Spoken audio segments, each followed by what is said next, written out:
So don't let the term meditation practice freak you out.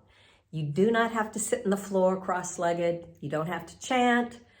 And it doesn't even have to be a spiritual practice. It can be, and it's an important practice for me, but it doesn't have to be. What I'm talking about in trying to find yourself again and trying to figure out, which way you want to go with your life, I'm talking about a meditation practice. And if that word freaks you out still, let's call it a stillness practice.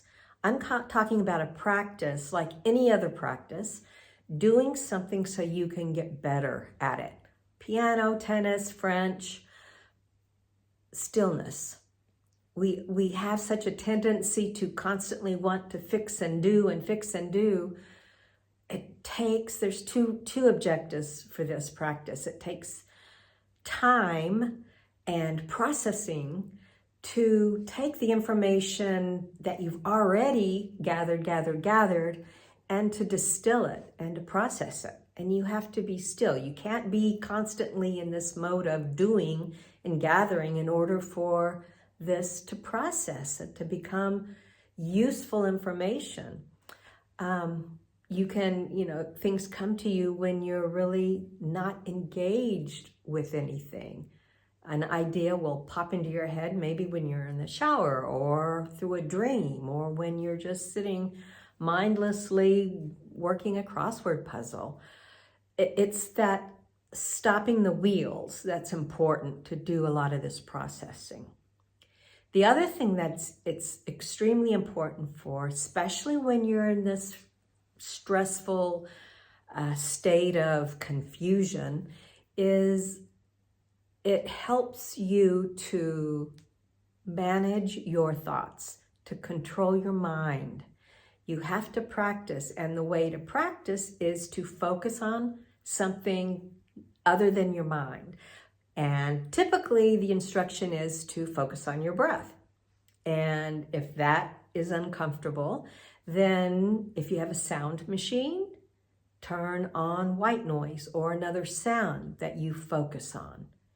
And your mind is going to wander, and that's the practice, and that's the good part. The mind will wander. The whole objective is not to sit there and not have your mind wander, because that's just not reality. The practice is when your mind wanders, you become aware of it.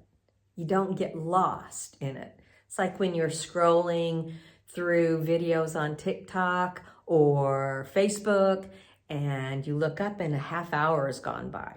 You did not become aware that you were mindlessly scrolling and you've lost 30 minutes. So what this practice does is it helps you become aware, right? Become aware. So the whole objective of this awareness is when your mind wanders, become aware, like, oh, I'm making my grocery list for tomorrow.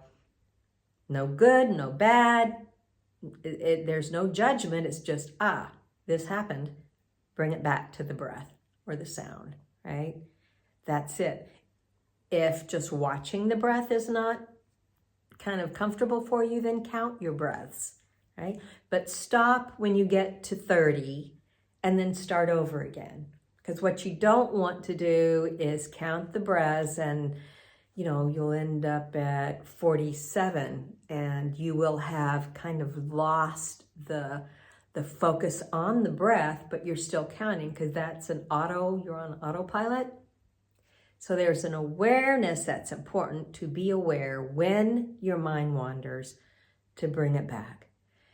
So those are the two biggest reasons that I suggest meditation practice or stillness practice, is to be able to process a lot of what you've already kind of gathered, to still your mind to allow your mind to process what you've already gathered, as well as to become familiar of when your mind is wandered from where you want it to be, whether it's negative thinking or whether it's, ruminating about something that has happened in the past that's over with, and you're continuing to torture yourself with it, or if it's something in the future you're anxious about, and being anxious is not going to make the future any different. If there's constructive thinking, constructive planning, that's one thing, but typically that's not what we're doing. So, stillness practice, that is why it is so important. It's very important. All right? I appreciate you being here, and if you have any questions, leave them below. If you haven't already, then please subscribe below. And thank you for being here. I'll talk to you later.